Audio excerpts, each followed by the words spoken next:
Donc aujourd'hui, on a la chance d'accueillir Florent Saffer qui va nous parler de son expérience avec le BioDixpert et plus la diététique comportementale. Donc Florian, je te laisse la parole. Bonjour à tout le monde. Très heureux d'être là pour parler un petit peu de ma petite expérience autour de l'utilisation de l'impédance-métrie, l'utilisation diététique. Moi, j'ai essayé d'un petit peu d'aborder ça peut-être sous un angle un petit peu large, cette histoire de mesure. Parce que l'histoire de la mesure, pour moi, c'est pas que de la technique, c'est qu'est-ce qu'on mesure, ça sera un peu notre fil conducteur. Qu'est-ce qu'on mesure et à quoi ça sert une mesure. Et je vais vous inviter peut-être à couper les micros qui viennent de se connecter. Il y a des personnes qui viennent de se connecter, vous savez, sur Zoom par défaut. Et en fait, ça fait vraiment beaucoup de... Je pense que c'est Yannick qui a son micro allumé. Voilà, merci Yannick. Merci Yannick. Donc voilà, ça va être un petit peu parler un petit peu de cette histoire de la mesure. Qu'est-ce qu'on mesure? Quelle est la limite de la mesure? Et surtout, j'aborderai aussi la relation qu'on a avec la mesure. Ça, à mon avis, ça me semble central parce qu'on le voit bien dans les problématiques de gestion du poids. Beaucoup de personnes n'ont pas de problème avec leur poids. Ils n'ont pas de problème de poids, ils ont des problèmes avec leur poids. Donc, c'est une question de relation avec la mesure. Et donc, on va pouvoir un peu travailler cette notion de relation à la mesure. Parce que moi, je pense que la fausse bonne idée, quand il y a un problème de relation à la mesure, j'ai un problème avec mon poids, il faudra arrêter de mesurer. C'est un petit peu comme si, en fait, un patient diabétique, il avait de l'anxiété à avoir son hémoglobine glyquée. Du coup, il fallait arrêter de lui faire des hémoglobines glyquées pour ne pas le stresser. En fait, ça me semble pas la bonne voie. Et donc, je vois un petit peu de tout ça. Ça va être assez large. J'espère pouvoir être synthétique et tenir une heure parce que, vous savez, ceux qui me connaissent savent que je suis très bavard et que je peux faire, quand quelque chose me passionne, je peux faire 2 heures sans m'arrêter. Donc, ça sera Salomé qui jouera la modératrice et qui me dira de temps en temps, tais-toi, on n'en peut plus. Donc, pour bien comprendre un petit peu mon parcours, moi, je fais ce métier depuis 2001 et je travaille principalement, j'ai travaillé la première partie de ma vie, en tout cas, en libéral. Aujourd'hui, j'ai toujours une activité libérale, mais qui me sert davantage, en fait, de laboratoire pour mon centre de formation. Donc, j'ai un centre de formation qui, depuis 10 ans, mais qui tourne, qui a vraiment été développé il y a 7 ans. Et on forme quelque chose comme 600 diététiciens par an. Donc, on a un très, très gros volume. Pensez bien, s'il vous plaît, à vos micros pour ceux qui viennent de se connecter. Ça va être vraiment très fatigant. Merci. Ouais.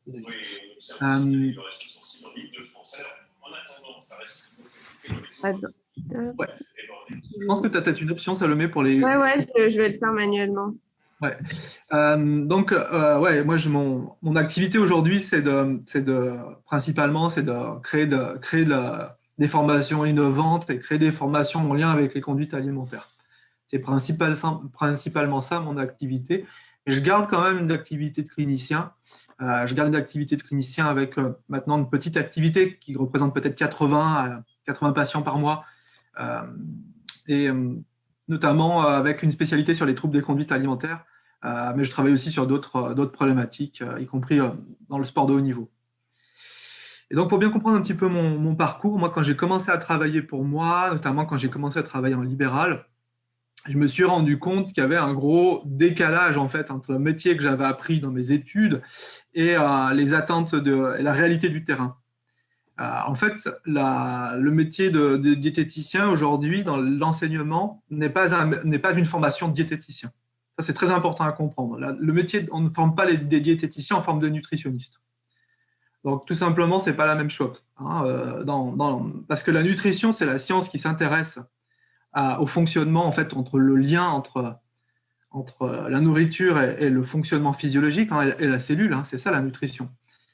Alors que la diététique, c'est pas du tout ça. La diététique, c'est pas une science, c'est une discipline qui n'a rien à voir avec la nutrition. La diététique, c'est la discipline qui fait le lien plutôt, qui ne s'intéresse pas à l'assiette, mais qui s'intéresse au mangeur. Et ça, c'est un changement fondamental. Ce n'est pas du tout la même chose. Donc, en fait, on a fait des études. Moi, en tout cas, j'ai fait des études de mon BTS en diététique qui n'étaient pas de la diététique, qui étaient de la nutrition. Pour une raison qui est évidente, c'est qu'il n'y avait pas de cours de sciences humaines. Or, la diététique, par essence, est une science humaine, comme elle a été définie par les Grecs, en tout cas. Et donc, moi, j'arrive en 2005 et je commence à travailler pour moi et je prends conscience de ce décalage. Que, finalement, j'ai une connaissance technique du métier, je n'ai pas une connaissance humaine. Donc, je suis un nutritionniste, mais je ne suis pas un diététicien. D'ailleurs, c'est extrêmement intéressant. Aujourd'hui, tous les diététiciens se revendiquent diététiciens. C'est, à mon avis, la plus grande aberration au monde, parce que c'est du réductionnisme. Parce que la diététique inclut, en fait, des connaissances en nutrition. Donc, quand on dit diététicien nutritionniste, on vient réduire un petit peu le métier de diététicien. Donc, ça, c'est un petit aparté. En tout cas, j'arrive en 2005 et je commence à travailler pour moi. Et c'est assez violent parce que je me rends compte qu'en fait, je ne sais pas travailler avec des êtres humains. Je ne sais pas. On m'a appris des principes physiologiques, on m'a appris des principes de thermodynamie, comment les calories pouvaient fonctionner, comment les nutriments fonctionnaient. Mais on ne m'a pas appris à travailler avec de l'humain. Et ça, c'était hyper violent. C'était hyper violent. Et c'est pour moi ce que j'appelle une crise. Vous savez, les crises, il y a deux, soit on arrête, soit on se remet en question et on repart à zéro, quoi. Et c'est à cette époque, en fait, où j'ai commencé à me dire comment je vais pouvoir travailler avec des êtres humains. Comment ça marche, un être humain, et comment on va travailler avec un être humain. À cette époque, j'avais une de mes meilleures amies qui était psychiatre et qui m'a dit « Florian, moi, je serai toi. J'irai un peu me renseigner sur ce que elle faisait de la thérapie comportementale et cognitive. Si j'étais à ta place, j'irais me former un peu aux thérapies comportementales et cognitives parce que la nutrition, quelque part, c'est très comportemental et donc ça te donnera des billes. » Donc, à cette période-là, j'ai commencé, moi, à m'intéresser beaucoup à beaucoup de disciplines, notamment à la psychologie comportementale, mais aussi à la psychologie humaniste. Et en fait, j'ai pris la décision, là, à partir de cette année, c'était 2006, donc moi, j'ai pris la décision que 10% de ce que j'allais gagner allait servir à me former. Peu importe ce que je gagne, j'allais mettre 10% pour me former. Ah ouais. Donc, Non. je me suis formé de manière extrêmement importante depuis cette période-là, sachant que j'ai évalué il y a quelque temps mon budget formation depuis 2006 à 97 000 euros. Donc, c'est voilà, toutes les années, moi, je me forme. Et donc, du coup, je me suis formé principalement, en tout cas, beaucoup à la psychologie comportementale et cognitive, jusqu'à faire un diplôme d'université en 2008 en thérapie comportementale et cognitive, en TCC. Et là, je rencontre un cardiologue à la retraite qui s'appelle Jean Valty, et professeur Valty. Et lui, c'est un peu le père de la médecine comportementale en France. Et ensemble, en fait, on réfléchit à comment intégrer en fait des outils de thérapie comportementale et cognitive, de médecine comportementale quelque part, dans la prise en charge diététique. Ce qui n'avait pas été encore fait en Europe, ça n'existait pas en Europe à l'époque. Il y avait les Américains qui commençaient à travailler là-dessus, il y avait des choses qui étaient faites, mais nous, on a préféré en fait se dire on va repartir de zéro et on va essayer de voir comment on va pouvoir intégrer la psychologie comportementale, la science comportementale finalement au métier de diététicien. Et c'est là où finalement on a été obligé de réfléchir à des outils, de les construire. Et c'est là qu'est née quelque part la diététique comportementale, hein. Ça, c'était en 2008 avec le travail que j'ai fait avec le professeur Valty. Donc, on a bossé pas mal. Et puis surtout, moi, j'avais l'avantage d'avoir des patients. Donc, je pouvais tester des outils, je pouvais expérimenter des choses. Puis, je pouvais bénéficier de l'expertise de gens qui me donnaient du feedback là-dessus. Donc là, c'est un peu comme ça qu'est née la diététique comportementale. Ça, c'est vraiment en 2008. Et puis, c'est une discipline, en fait, qui a intégré très, très rapidement d'autres champs, comme notamment la pleine conscience ou d'autres formes de thérapie comportementale, comme la thérapie d'acceptation et d'engagement. Et puis du coup, c'est une discipline qui est en mouvement, c'est une discipline qui évolue, c'est une discipline qui bouge. Et peut-être ce qui caractérise le plus la diététique comportementale, en fait, c'est de placer vraiment, et ça fait le lien avec la vision grecque, en fait, de la diététique, parce que cette diététique, ça vient de l'Antiquité grecque, hein. C'était en fait une discipline qui visait à mettre le corps en état d'harmonie, hein, par la nourriture, par la sexualité, par le mouvement, par la pratique, certaines pratiques alimentaires. Donc, c'est vraiment une discipline qui est centrée sur le patient. Et donc, ça va être un petit peu mon fil conducteur là, pendant cette heure, c'est que finalement, nous, ce qui nous intéresse, c'est quelque chose qui s'appelle un patient. Et ce qui caractérise un patient, c'est qu'il a un corps. et c'est que c'est du vivant. C'est du vivant, et d'ailleurs, pour moi, la diététique, c'est ça. C'est la discipline qui va aller harmoniser le vivant, qui va mettre le vivant en état vivant, qui va mettre de la vie dans le corps humain. D'ailleurs, ceux qui me connaissent savent très bien que je suis très dur, hein, envers ce que j'appelle les pratiques d'amaigrissologie. C'est-à-dire que vous savez, la diététique, elle a été pervertie. Ça, c'est à peu près, notamment en France, ça a commencé à devenir la merde dans les années 80, où on a arrêté de faire de la diététique, on a fait des régimes. Et on a commencé à laisser entendre que la diététique, ça servait finalement à mettre le corps dans un état de déséquilibre. La personne mange trop, il faut qu'elle mange moins et qu'elle enlève de la nourriture. Et du coup, qu'est-ce qui se passe quand on fait ça? On fait de l'antidiététique. Parce que la diététique, elle vise à répondre aux besoins. Et puis du coup, ça a été à l'origine en fait de toute la maigrissologie, ce que j'ai appelé la maigrissologie, c'est d'utiliser en fait la nourriture pour essayer de contrôler le poids et de faire des restrictions. Et ce qu'on sait très clairement, c'est que quand on agit comme ça sur du vivant, quand on agit comme ça sur du vivant, quand on met de la restriction dans du vivant, en fait, ce vivant marche moins bien. Ce vivant, le corps marche moins bien, le corps se dérègle encore un peu plus, ce qui explique d'ailleurs les effets yo-yo et puis les perturbations du comportement alimentaire. Donc là, ça va être un peu notre fil conducteur, c'est cette histoire que ce qui nous intéresse finalement, c'est du vivant. C'est quelque chose qui est vivant. Et c'est quelque chose, ce vivant, en fait, cette vitalité. Moi, j'aime bien parler de vitalité. Hein. Quand on a mangé, là, je sors de table. J'imagine que c'est peut-être aussi le cas pour certains. J'étais à table. J'ai mangé, en plus, j'ai partagé le repas avec mon fils. Et je me sens vivant à la fin du repas. Je me sens nourri. Il y a des émotions positives qui circulent. C'est du vivant. Ben, c'est ça la diététique. Et nous, notre objet de travail, c'est donc le vivant. Et donc, c'est comment ça se mesure aussi le vivant. Parce que pour s'assurer que le corps est en bon état, il faut le mesurer. Il faut faire des mesures. Donc ça va être toute une question, c'est comment ça se mesure le vivant? Comment on mesure le vivant et à quoi ça sert la mesure? Et moi, ça me passionne l'histoire de la mesure. Mesurer les choses, ça me passionne parce que je viens moi des sciences. J'ai aussi une de mes casquettes, c'est que j'ai un double master en sciences de l'éducation, donc un master en recherche et puis un master en professionnel en sciences de l'éducation. Et nous, en sciences de l'éducation, ça nous passionne l'histoire de faire des mesures. Et il n'y a qu'à voir comment les mesures, en fait, ça a été totalement perverti, en fait, pour mesurer les mesures, comment ça a été perverti. Il n'y a qu'à voir la première perversion de la mesure, et c'est ça qui va être intéressant à comprendre. La première perversion de la mesure, c'est la perversion des notes à l'école. Les notes ont perverti la mesure. Quand on utilise des notes à l'école, utiliser des notes à l'école, c'est une très bonne chose. Je vous expliquerai pourquoi c'est très important d'utiliser des notes, comme c'est très important d'utiliser de la mesure avec passion. Les notes à l'école, c'est une très bonne chose. Simplement, en fait, l'usage a été perverti et on en a déduit que les notes étaient des mauvaises choses et on se retrouve maintenant dans des écoles ou dans des collèges, il n'y a plus de notes et puis il y a des espèces de trucs où personne ne comprend plus rien. Des codes couleurs, des machins, c'est bleu, c'est vert, c'est A+, c'est un triangle, plus personne ne comprend rien. En fait, la note à l'école, c'est une petite parenthèse, mais la note à l'école, normalement, elle sert à mesurer quoi? Elle sert à mesurer où en est l'élève dans son cycle d'apprentissage. C'est uniquement du feedback individuel, la note. C'est du feedback individuel pour l'élève, et ça sert à quoi, une note? À mettre en évidence les connaissances de l'élève pour mettre en évidence comment on va l'aider à progresser. Donc, ça n'a qu'une vertu individuelle. Mais qu'est-ce qu'on en a fait de la note à l'école? À votre avis, vous pouvez répondre dans l'onglet chat, pour ceux qui sont sur Zoom. On en a fait un outil de classement. Et on en a fait un outil de comparaison entre les élèves.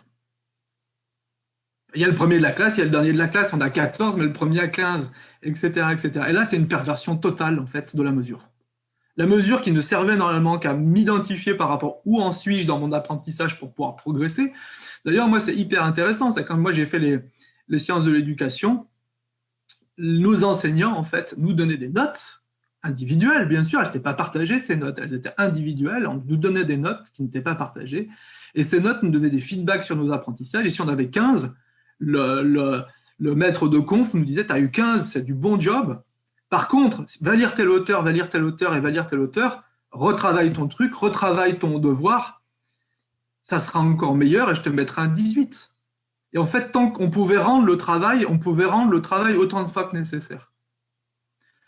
C'est juste pour illustrer qu'en fait, une mesure, à quoi ça sert? La mesure, ça sert notamment à ne pas se comparer à une norme, mais se comparer envers soi. Donc ça, c'est extrêmement important. En tout cas, c'est juste pour faire une petite parenthèse sur comment la mesure, en fait, a été pervertie. Et on en arrive à, à mon avis, des choses qui sont totalement déconnantes aujourd'hui dans le soin, où il ne faut plus mesurer. Il faut plus mesurer. Donc moi, je vois même cette espèce de tendance un peu qui est le poids, ça stresse les gens, il faut arrêter de peser les patients. Ce qui est, à mon avis, un non-sens total. Ce qui est, à mon avis, un non-sens total. Donc le vivant, pour moi, voilà, c'est ça. Le vivant, c'est quelque chose qui, quand un patient va vous voir, globalement, notre travail, c'est de l'aider à être encore plus vivant. C'est l'aider d'aller mieux, que son vivant soit encore plus harmonisé, qu'il y ait plus de vie dans le vivant. Voilà, c'est ça notre job. Et donc, comment on va pouvoir le mesurer? On va pouvoir utiliser, et c'est ça qu'à mon avis central, c'est on va pouvoir utiliser deux différents types de mesures. Et plus on aura de mesures, plus on aura de moyens de mesurer le vivant, mieux ça sera. Et une partie de ces mesures, elles sont subjectives. C'est du ressenti. On va beaucoup évaluer du ressenti en diététique comportementale. On va beaucoup se baser sur comment c'est quand on fait ça. Est-ce que ça nous rend plus vivants? Est-ce que ça crée plutôt des frustrations? Donc ça, c'est des choses... Tiens, vous êtes mis au sport et comment c'est dans votre corps maintenant que vous êtes mis au sport? Donc on va beaucoup s'intéresser finalement à la mesure. Et ça se mesure. Hein. Le subjectif, c'est de la mesure. On va beaucoup se baser sur des indicateurs quelque part non chiffrés ou qu'on pourrait éventuellement rendre chiffrés par des échelles. J'utilise particulièrement beaucoup les échelles de -10 à +10. Hein, pour mesurer la relation qu'on a avec la nourriture, -10 à +10. Donc -10, c'est la relation que j'ai avec la nourriture, c'est l'enfer, et +10, c'est la joie totale. Donc moi, j'utilise beaucoup des échelles, et quelque part, ces échelles, elles mettent du chiffre, mais c'est des chiffres subjectifs. Ce qu'on mesure est du domaine du ressenti. Mais est-ce que c'est suffisant? Est-ce que c'est suffisant de se baser uniquement sur du ressenti et de l'implicite? Parce que je crois que c'est la grande dérive aujourd'hui, c'est de se dire qu'il faut arrêter de mesurer les choses. On doit juste se baser sur comment se sent le patient. Le problème, c'est que le vivant, en fait, n'envoie pas toujours de l'information de dérégulation ou de régulation. Et donc, il va falloir aller le mesurer. Il va falloir aller le mesurer. Et moi, je suis plutôt partisan de beaucoup de mesures. Quand je reçois un patient, moi, je fais beaucoup de mesures. Donc, à la fois beaucoup de mesures, vous l'avez compris, du ressenti, etc., qui est quand même central dans nos approches. Mais je demande tout le temps des bilans biologiques avec l'index OMA pour mesurer l'insulinorésistance, le bilan thyroïdien, le bilan lipidique, etc. Moi, je demande beaucoup de mesures parce que ça va me permettre de voir un petit peu aussi comment le changement qu'on va mettre en place va aller créer cette harmonie dans le vivant biologique aussi, qui n'est peut-être pas perceptible par les sensations. Et c'est ça qui est, à mon avis, extrêmement intéressant aussi et c'est là que, quelque part, l'impédance-métrie prend sa place. Parce que cette impédance-métrie, elle n'aura pas pour vocation d'être la seule mesure. Elle ne va pas prendre la place de la mesure subjective. Un peu comme la balance, elle ne va pas prendre la place de la mesure subjective, parce que la balance ne vous dit jamais la relation que vous avez avec vous. Elle mesure votre masse. Quand vous vous pesez, vous mesurez votre masse, point barre. Et la balance, comme je dis souvent aux patients, n'indique pas comme la relation qu'on a avec notre image corporelle ou comment on se sent dans notre corps. La balance-métrie, c'est pareil, elle ne va pas mesurer la relation qu'on a avec notre image corporelle et la relation qu'on a avec notre corps, mais elle va nous donner de l'information sur comment réagit le vivant finalement au changement qu'on met en place. Et c'est ça, et du coup, on va vraiment multiplier les indicateurs. Et moi, j'aime bien toujours se dire, voyez, ça faisait sens pour vous de retrouver la santé. Et là, quand on regarde votre bilan impédance métrique, ça confirme que vous êtes en meilleure santé. Votre masse musculaire est plus élevée, vous avez un peu moins de masse grasse, etc. Et corrélé et associé aux autres indicateurs, notamment subjectifs de comment vous vous sentez, ça vient donner du poids. Donc c'est extrêmement important, je trouve, d'utiliser l'impédance métrie, notamment quand un patient est dans une logique de changement, dans une logique de santé. C'est à mon avis extrêmement important parce que c'est quand même de la mesure extrêmement pertinente. Donc moi, je suis plutôt partisan. J'utilise l'impédance métrie. Je crois que ça doit faire 15 ans presque que j'utilise de l'impédance métrie. J'en ai presque toujours utilisé. Beaucoup de produits de chez Biody. J'ai eu le tout premier BioZM là, qui est un espèce de truc super moche. Je sais pas. Je crois que vous avez un petit peu une sorte d'archive de vos trucs là. et qui était super déjà, qui était super à la pointe pour mesurer effectivement ces mesures des différents compartiments corporels. Et là, aujourd'hui, moi, j'utilise le Biodie Expert depuis pas mal d'années d'ailleurs. C'est vraiment pour moi un outil qui est super, super, super intéressant pour vraiment mesurer un petit peu comment en fait le patient comment son corps réagit, comment le vivant réagit au changement. Comment le vivant réagit au changement alimentaire, comment le vivant réagit au changement en termes d'activité physique, etc. Donc ça va être pour moi un des outils extrêmement importants, couplé aux autres outils, notamment à la biologie. Tout simplement, moi je fais beaucoup, beaucoup de biologie, je demande beaucoup, beaucoup de biologie, ce qui me permet en fait d'évaluer en fait, vraiment cette histoire du vivant. J'espère que je ne vous perds pas, j'espère que je garde... Je ne sais pas, Salomé, comment tu voyais les choses là, dans si toi, tu as des questions que tu aimerais poser pour recentrer un peu cet échange. Je ne sais pas si, pour l'instant, ça te semble clair. Non, ça me semble clair. Hein. Tu suis bien le plan que tu m'avais envoyé. C'est parfait, Florian, tu peux continuer. Je sais que jamais les plans, j'essaie quand même un peu. J'essaie un petit peu. Ouais, c'est toujours moi, c'est cette histoire du vivant en fait qui m'anime, quoi. C'est cette histoire du vivant. Finalement, moi, une impédance métrique qui s'améliore, mais un patient qui va moins bien en termes de ressenti, ça ne m'intéresse pas. Vous voyez, ça ne m'intéresse pas.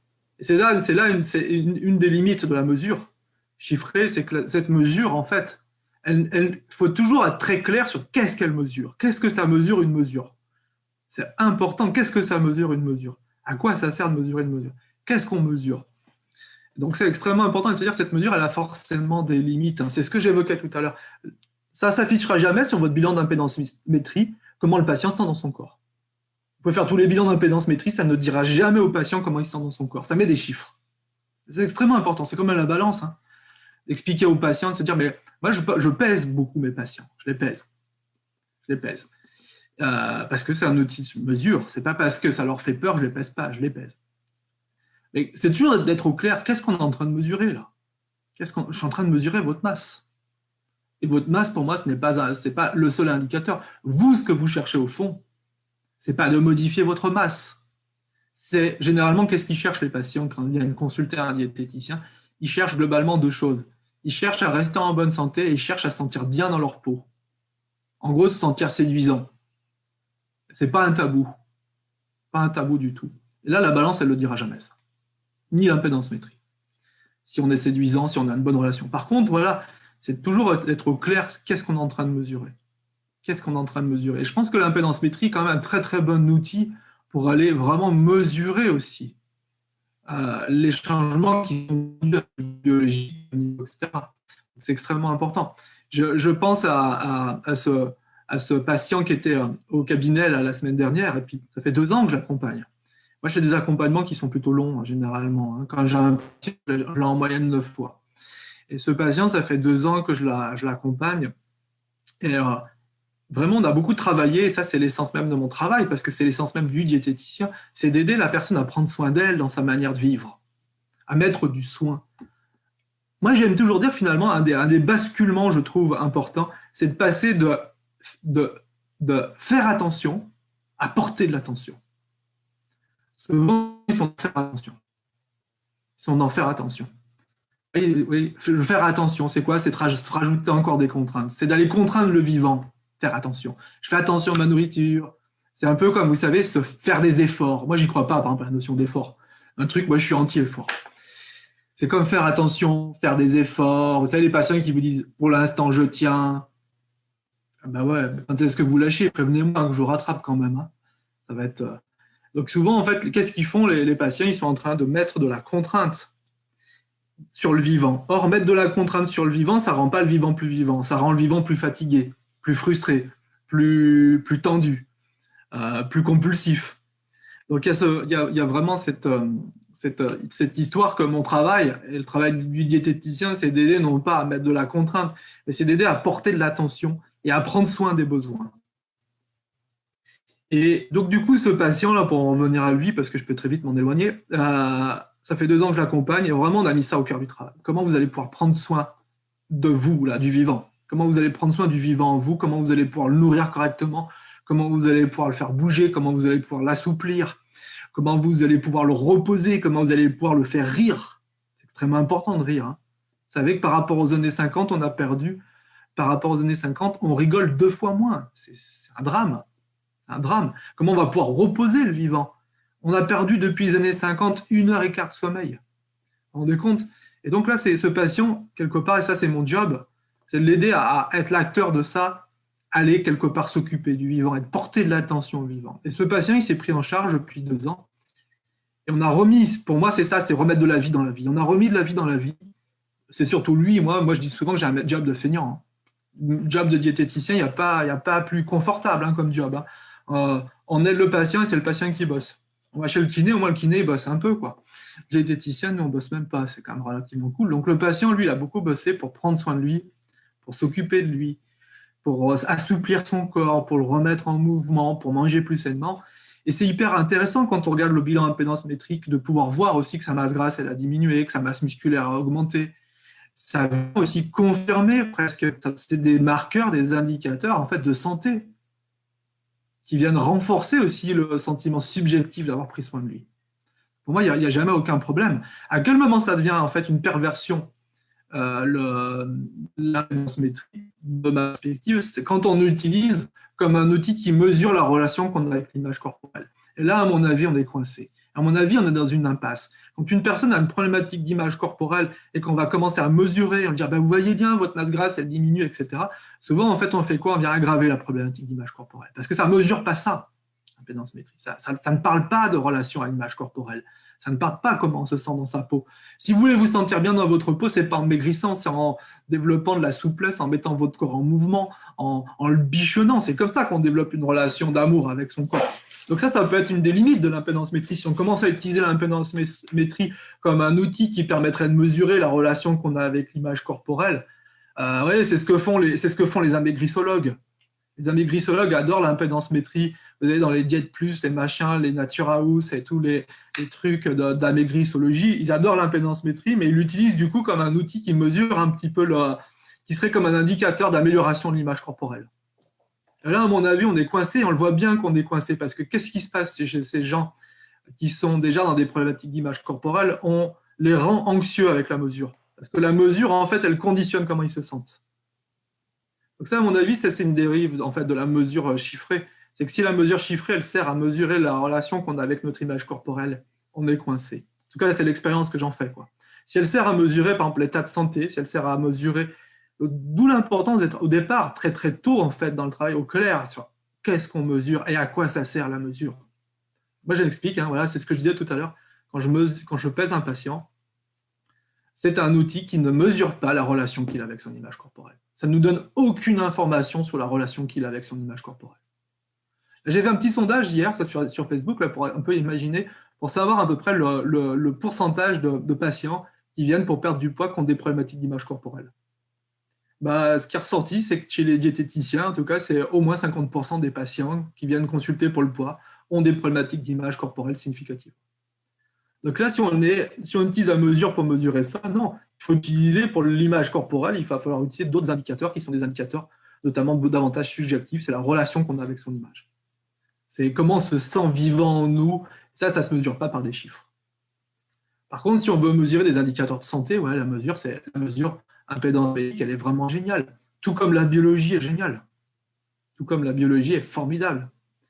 Donc là, c'est pour moi une des dérives de la mesure. C'est que si on utilise la mesure pour essayer de normer, en fait, comme un indicateur de bien-être corporel, on est coincé.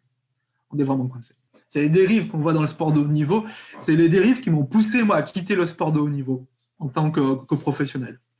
C'est qu'on a commencé maintenant à mettre des normes dans le sport de haut niveau, notamment, moi, j'ai beaucoup travaillé dans le monde de rugby, où l'ailier doit avoir 10% de masse grasse, tel poste doit avoir tel pourcentage de masse grasse, etc.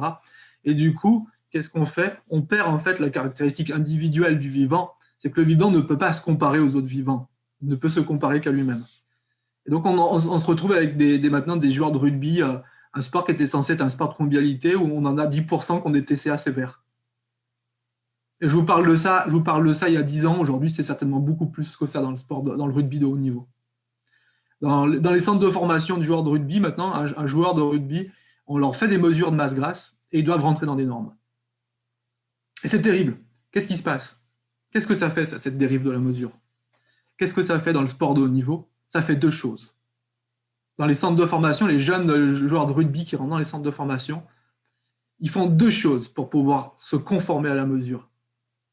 Des TCA, avec des TCA notamment restrictifs, parce qu'ils essaient, notamment c'est le joueur de rugby qui a un peu de masse grasse, en trop, et qui doit rentrer dans une norme, et il fait quoi? Il se restreint.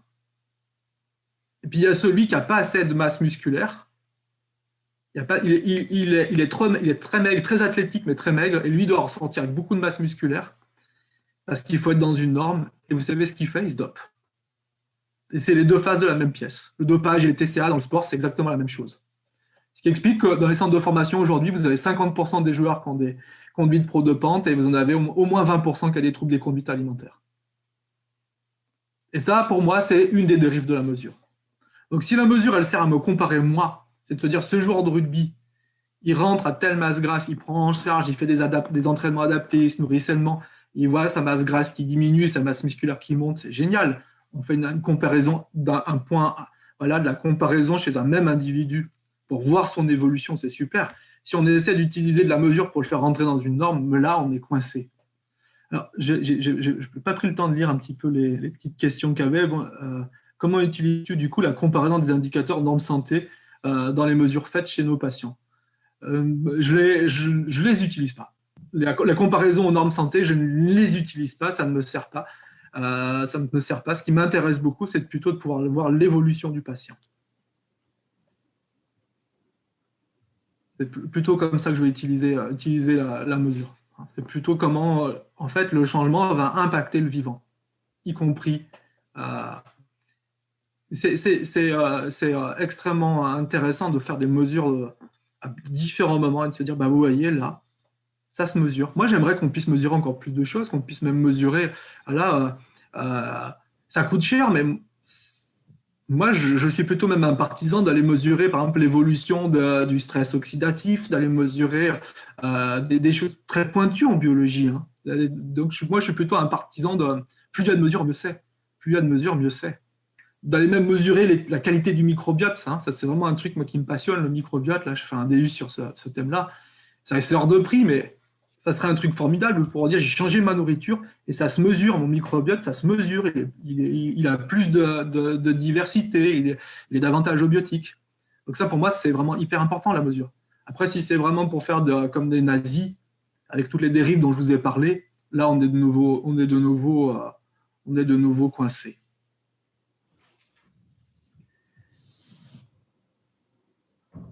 Ouais, ça donne un point de départ. Et puis surtout, ce qui est intéressant, c'est de se dire cette mesure, voilà, elle n'a de sens, la mesure impédance métrique, que si on la couple au vivant à des indicateurs subjectifs du vivant, notamment le sentiment de vitalité, le sentiment de bien-être. Et en fait, la diététique est devenue une espèce de énième façon de se mettre de la contrainte. Moi, je suis plutôt un partisan de se foutre la paix et de prendre soin de soi. De se dire, si le changement diététique, c'est encore mettre de la contrainte, on est coincé, quoi. On est coincé. Il y a même maintenant, on est même dans l'ère où tout est perverti. Moi, je suis instructeur de méditation en pleine conscience. Et maintenant, j'en arrive même à voir que la pleine conscience est utilisée pour encore se faire encore plus chier. C'est encore se mettre des contraintes encore en plus. Il y a un patient, il n'y a pas longtemps, il me dit « Ouais, mais je suis allé voir un diète qui fait de la pleine conscience, machin et tout. Mais c'est dur de faire de la pleine conscience. » Ok. Donc, il était juste en train de me dire qu'il n'était pas en train de prendre soin de lui. Là. Il était encore en train de se donner une contrainte. Il disait « Ouais, c'est dur d'être attentif. » Non, c'est pas ça. C'est un petit peu comme si on disait « Faire l'amour en pleine conscience, c'est contraignant. » Non, c'est jamais contraignant, par exemple, de porter de l'attention au vivant en soi, d'y répondre, d'être attentif et d'être attentionné. Ça demande de l'attention plus que de l'énergie.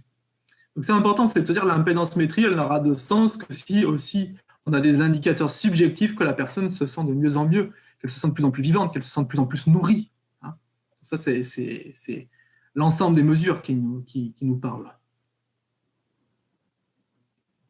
Les mesures est à mettre en parallèle des symptômes et ressentis, me semble, ouais, dans une certaine mesure, oui, bien sûr. Bien sûr. Disons que l'avantage de la mesure, c'est qu'en fait, elle va pouvoir aussi mettre en évidence des choses qui ne sont pas perceptibles par l'expérience phénoménologique, par l'expérience directe du corps.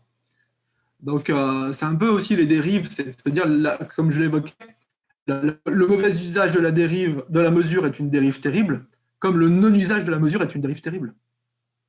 Donc, parce que tout simplement, d'une manière phénoménologique, c'est-à-dire par les perceptions corporelles, nous ne sommes pas capables de savoir tout ce qui se passe dans notre corps. Nous pouvons savoir, par exemple, moi je manque de sommeil, je peux le savoir là, par mes perceptions, si je me centre sur moi, je peux voir que je manque de sommeil. Il n'y a pas de problème. J'ai une douleur un peu au genou en ce moment, ça je peux le voir. Par contre, ma glycémie, mon insulinémie, mon cholestérol, ça je ne peux pas le mesurer. Je ne peux pas le savoir comme ça. Tiens, ma masse grasse, est-ce qu'elle a évolué depuis que cette année de confinement où j'ai fait beaucoup de...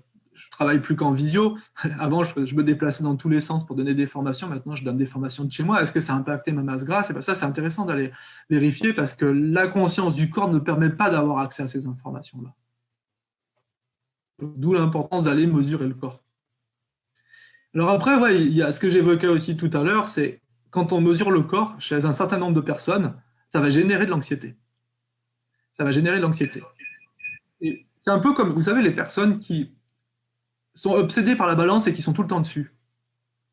Donc en fait, elles sont dans une relation anxieuse avec la balance. Et donc du coup, dès qu'elles mangent, elles vont vérifier leur poids en espérant être soulagées. Donc quand elles sont soulagées, elles se sentent moins mal. Elles vont pas bien, mais elles se sentent moins mal. Puis quand le poids a monté, elles se sentent très mal. Donc en fait, elles alternent entre soulagement, se sentir moins mal, et anxiété. Et on peut se dire, bah, c'est une mauvaise chose de faire ça. Je suis totalement d'accord. C'est une relation qui est problématique. Et l'autre facette de ça, c'est de faire de l'évitement de la balance. Vu que la balance, ça me rend anxieux, je ne me pèse pas. Et c'est exactement la même chose. Je suis encore esclave de ça. La balance, ça me rend anxieux, donc je ne me pèse pas. Donc je suis encore en relation, je suis encore dans une relation d'esclavage par rapport à la balance. Donc nous, on va beaucoup aussi travailler en fait aussi sur ça, c'est un autre aspect, mais sur quelque part les émotions que ça génère de se peser.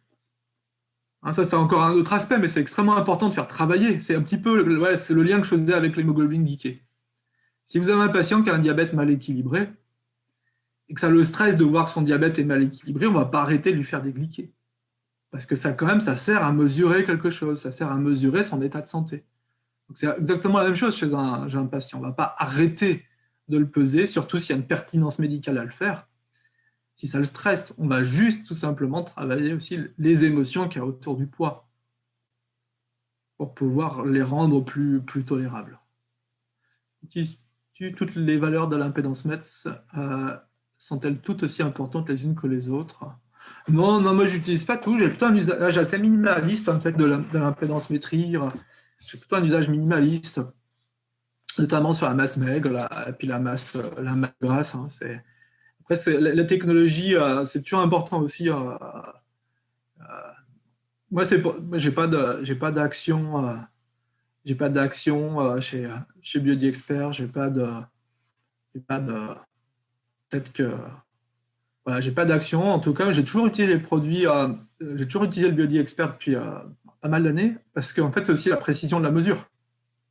C'est d'utiliser de la multifréquence, ça nous permet aussi d'avoir des mesures fiables sur cette histoire de masse grasse, alors que les monofréquences, en fait, elles vont extrapoler les données par rapport à la composition en eau du patient. Donc, on a quelque chose qui est pas très fiable.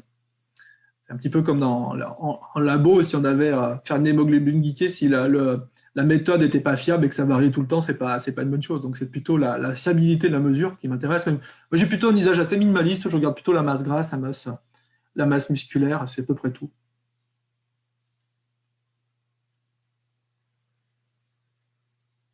Oui, est-ce que je travaille l'acceptation des émotions avec l'acte? Oui, bien sûr.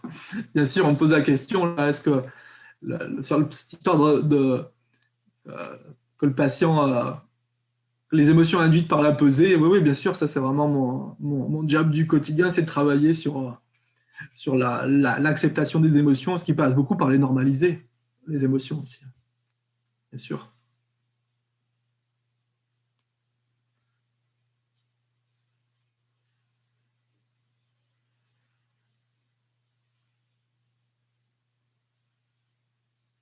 Est-ce que, je ne sais pas, Salomé, si toi tu as des points sur lesquels tu aimerais que j'insiste ou si habituellement tu prends des questions dans ces moments-là, sur ce dernier quart d'heure? Oui, sur le dernier quart d'heure, généralement, c'est une session questions-réponses.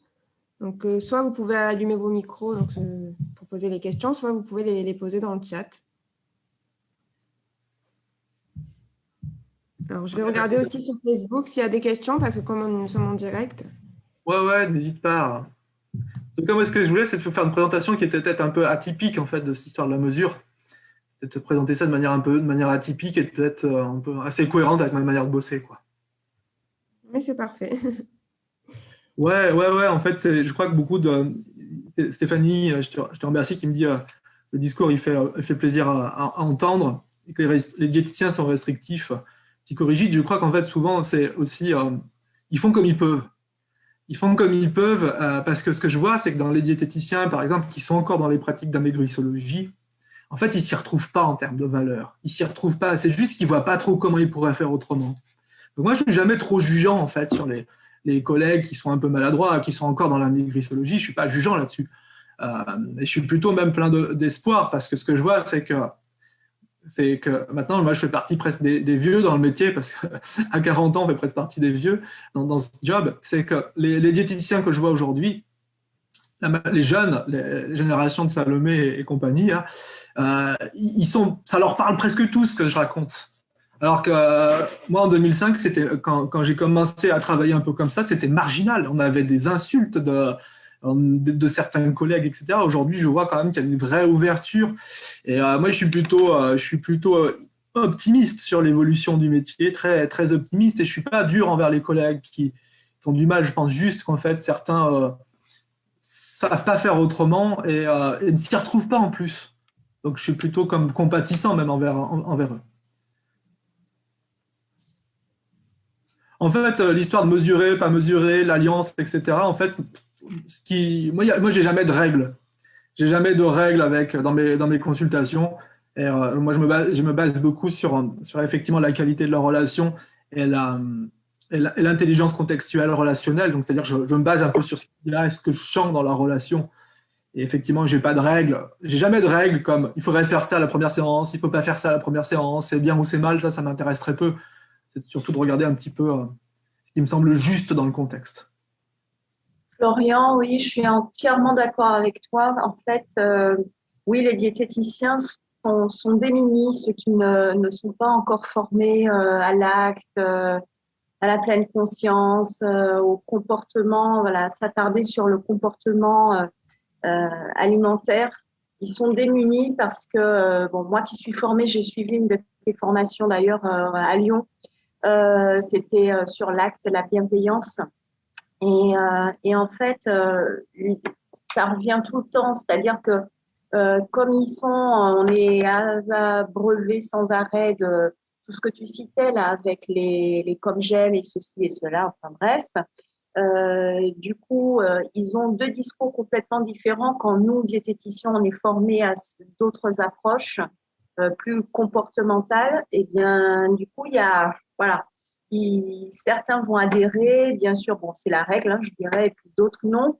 Mais on a du mal, voilà, à les amener vers ça, bien qu'en ayant, voilà, un discours, en expliquant les choses. Donc, ça se fait au fur et à mesure, en fait.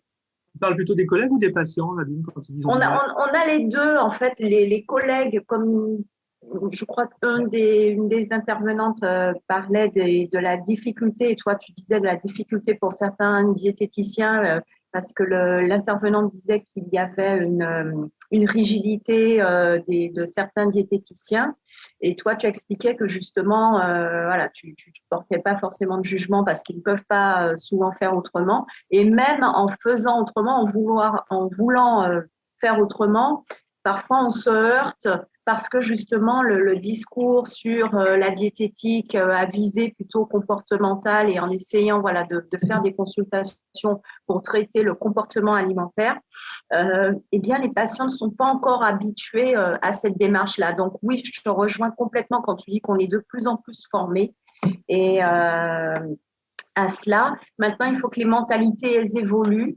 Et je disais, par rapport aux pubs, on n'est pas vraiment aidé parce que oui, tous ces amaigrisologues, comme tu les appelles, voilà, ils fourmillent et ça nous complique, nous, diététiciens, comportementalistes, ça nous complique la tâche. Donc En voilà. fait, Bon. merci. Ce qui me vient, en fait, c'est que c'est pas des nouvelles approches. En fait, c'est quand l'approche de centrer sur le corps, de répondre au corps et de mettre le vivant dans du vivant, en fait, c'est l'essence de la diététique comme elle a été définie par les Grecs. Entièrement En d'accord. fait, c'est pas une évolution, c'est un retour au métier. En fait, c'est simplement, Oui. quand on dit c'est la nouvelle diététique, mais moi, ça me fait marrer. Il y a une collègue sur Instagram qui dit, ouais, la nouvelle diététique, c'est ça. Bah, la nouvelle diététique, elle date de l'Antiquité. Hein. C'est Elle a simplement toujours été. on de faire de la diététique. Donc en fait, presque, c'est même presque l'approche que je défends, en fait, c'est presque en fait une sorte d'évidence, c'est presque une sorte de logique, c'est de se dire la diététique par essence, c'est mettre le corps en état d'équilibre, point barre. Et bien, ce qui me vient, c'est que justement, moi, ce que je vois dans ma pratique, c'est que ça répond à une vraie demande.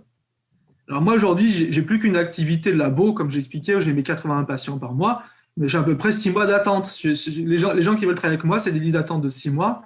Et quand je recevais 150 patients ou quand je consultais plus, on était sur 3-4 mois d'attente. C'est-à-dire, et pourtant, je suis dans une petite ville avec des patients qui étaient prêts à venir de Valence, de Genève, de Grenoble. Moi, je suis à Bourgoin-Jallieu, c'est une toute petite ville. Et ben, il y a une vraie attente. Pourquoi? Parce que les diététiciens n'ont rien à gagner à faire de la maigrissologie parce que la maigrissologie, il y a déjà énormément de gens qui en font.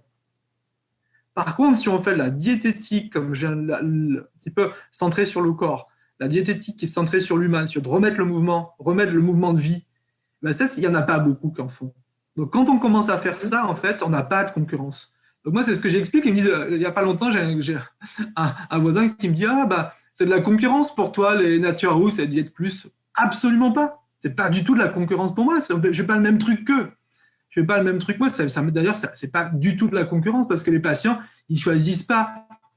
Quelqu'un qui veut prendre soin de son alimentation, il va pas aller chez Diète Plus ou machin truc, où il va y aller, il va faire l'expérience que c'est pas prendre soin de lui. C'est tout. Donc, je pense que le métier a gagné et que c'est même un bon business, quoi, de faire du bon travail. Moi, je suis plutôt dans mon état d'esprit, dans ma façon de penser les choses, plutôt pragmatique, assez décomplexé.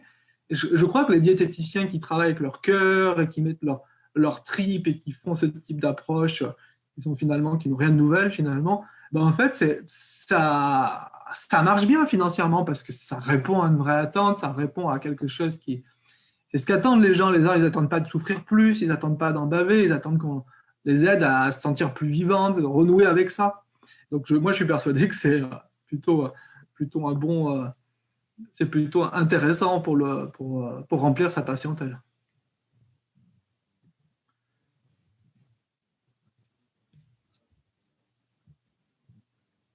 Est-ce qu'il y a d'autres questions là sur Alors, il y en a plusieurs dans le chat. Je ne sais pas si tu les as vus. Alors, les trucs d'hydratation et tout, en fait, moi, ça ne m'intéresse pas de mesurer l'hydratation parce qu'en fait, l'hydratation, c'est une donnée qui est trop fluctuante. Parce qu'il suffit que j'urine, je bois, je transpire, etc.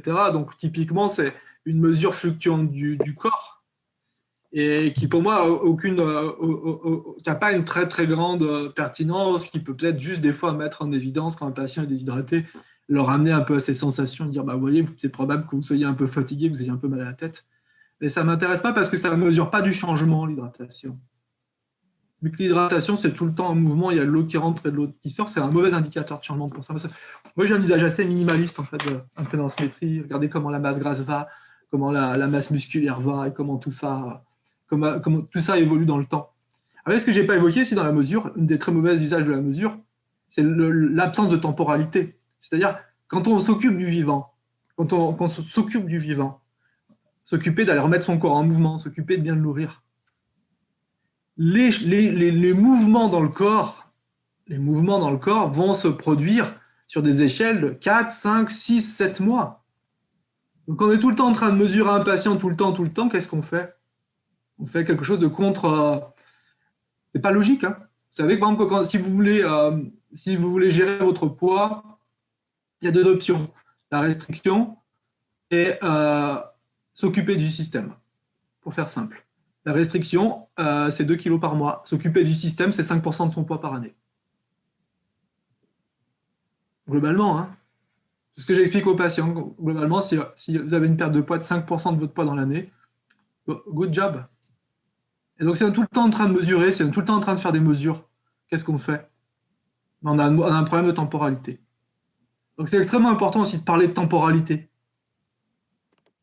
Je suis tout le temps dans la temporalité, c'est de se dire, bah ouais, qu'est-ce qu'on mesure? Si on mesure en fait voilà, la maigrissologie, ça fait de la dénutrition, quoi. Les gens qui perdent 2 kilos par mois, 24 kilos par an, c'est de la dénutrition. Moi, j'ai un de mes gamins qui perd 2 kilos en un mois, je l'amène direct aux urgences, hein. Je le dis tout de suite. Hein. Un de mes gamins qui perd 2 kilos en un mois, on dire, un copain, un médecin généraliste, il me dit, ouais, mais moi, je dis à mes patients de prendre leur temps, que 2 kilos par mois, c'est très bien. Mais c'est ce que je lui ai répondu. Moi, j'ai un de mes gamins qui perd 2 kilos par mois, je l'amène direct aux urgences. Ça s'appelle de la dénutrition, perdre 2 kilos par mois. Donc, quand on remet le vivant en mouvement, ce n'est pas 2 kilos par mois qu'on va perdre. La masse grasse, elle ne va pas chuter. Elle va évoluer sur des espaces 6 mois, 1 an. Donc, si on est tout le temps en train de mesurer, qu'est-ce qu'on fait? C'est qu'on n'a rien compris à la mesure. On n'a rien compris à ce qu'on est en train de faire. Et du coup, on induit chez le patient qu'il y a un problème. C'est-à-dire, on arrive avec des patients qui disent « J'ai pas perdu de poids depuis la dernière fois qu'on s'est vu ». Il y a un problème de temporalité. Et que le vivant ne marche pas comme ça. Le vivant ne s'évalue pas tous les mois. Donc après, là, pour aussi parler d'impédance-métrie, des fois, je vais rester 3 mois sans faire de mesure. Parce qu'il n'y aura aucun intérêt à aller faire une mesure chez quelqu'un qui commence à manger mieux et qui fait de l'activité physique, parce qu'on ne va rien mesurer, tout simplement, parce que ça sera beaucoup trop tôt. Par contre, je ferai une mesure le mois suivant, pour regarder un peu la tendance. Donc il y a toujours cette histoire de temporalité avec la mesure. C'est un peu pareil avec la glyquée, hein, on voit bien. Hein. Une glyquée, des fois, quelqu'un qui a un glyquée à 9, peut-être que pour l'amener à avoir une glyquée à 7, il va peut-être falloir prendre une année. Hein. Donc si on ne va pas faire des glyquées toutes les semaines. D'ailleurs, on fait des glyquées tous les 3 mois, ça c'est un bon repère. Ouais, après, ouais, c'est ça, c'est de se dire, ouais, Valérie qui nous évoque, moi je suis plutôt un partisan d'avoir un ensemble de mesures à la fois chiffrées, à la fois subjectives qui évalue le ressenti, et c'est que c'est un coût, ouais, c'est sûr. C'est un coût, et on arrive de plus en plus dans un système à 2 vitesses. L'avantage de l'impédance-métrie, c'est que finalement, c'est pas très onéreux. C'est pas très onéreux parce que pour une somme qui est finalement vite amortie pour un professionnel, c'est pas du gros matos. Soit, je vois, moi, par exemple, les ostéos, pas les ostéos, les podologues et tout, quand ils achètent du matos, ils doivent des tapis, des caméras, des machins, ils mettent 50 000 € quoi, de matos quand ils s'installent. Nous, je ne sais pas combien ça coûte un Biodie Expert, je ne sais pas, ça coûte 1000 balles, un truc comme ça, un peu moins que ça. Ouais. C'est pas grand-chose, quoi. C'est vite amorti pour nous, ça nous permet de faire des mesures qui ne viennent pas, du coup, alourdir financièrement le patient. Ça, c'est un des avantages de l'impédance-métrie, c'est le coût qui est très bas, quoi. Alors, on va se dire, oui, c'est sûr, 3 000 €, c'est un peu cher, etc.